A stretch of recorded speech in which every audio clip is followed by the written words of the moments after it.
মাশাআল্লাহ মাশাআল্লাহ আজকের দিনটা খুব ভালো গেছে। হ্যালো গাইস, আসসালামু আলাইকুম। সবাই কেমন আছেন? আশা করি ভালো আছেন। আমরাও মা ছেলে আল্লাহর রহমতে ভালো আছি। আমরা রেডি হয়ে চলে গেলাম দোকানে। বাচ্চার স্কুল থেকে কিছু পিডিএফ শিট দিয়েছিল তা বের করার জন্য। আমরা দোকানে গিয়ে দেখি দোকানদার ভাই ছিল না, কারণ তখন নামাজের সময় ছিল। আমরা মা ছেলে আইসক্রিম খাচ্ছি আর অপেক্ষা করছি কখন দোকানদার ভাই আসবে। আমাদের কাজ শেষ করার পর চলে গেলাম বিরিয়ানি আনার জন্য, তাও লোকাল দোকান থেকে। সবসময় তো রেস্টুরেন্টে খাই, এবার না হয় লোকাল দোকান থেকে খেয়ে দেখি। বাইরে থেকে আগেও কয়েকবার আমার আম্মু নিয়ে গেছিল, ওনার বিরিয়ানি গুলো খুব স্বাদ হয়। আর হ্যাঁ, বিরিয়ানির টাকাটা আম্মু আমাকে দিয়েছিল। বাচ্চা আমাকে বললো, মা বিরিয়ানি তুই নিয়েছো, কোক তো নিতে হবে। আমি হাঁটতে হাঁটতে চলে গেলাম মুদির দোকানে কোক নেওয়ার জন্য। দোকানদার ভাইকে বললাম একটা ঠান্ডার থেকে একটা কোক দেওয়ার জন্য।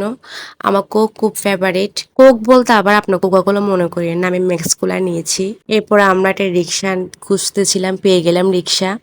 মাছের রিক্সা খুব মজা করছে। আমরা কিন্তু রিক্সা করে ঘুরতে খুব পছন্দ করে আমি আমার ছেলে। বাসা চলে গেলাম, বাসা গিয়ে আম্মুকে বললাম, দেখো আম্মু নিয়ে আসলাম। আম্মু মনে করেছিল বিরিয়ানিটা হয়তো পাবো না, তো বা শেষ হয়ে গিয়েছিল, তাই আম্মু এমনটা মনে করেছিল, কারণ ভাইটার দোকানে বিরিয়ানি প্রায় সবসময় শেষ হয়ে যায়। আমি খুব ক্লান্ত হয়ে গিয়েছিলাম, একদম ঢোক ধরে কোক খাচ্ছিলাম, সরি ম্যাক্স কোলা, আর আমি কোক কোক বলতেছি ম্যাক্স কোলাকে। এইদিকে আমার আম্মু ও আমার ছেলে অলরেডি খেতে বসে গিয়েছে।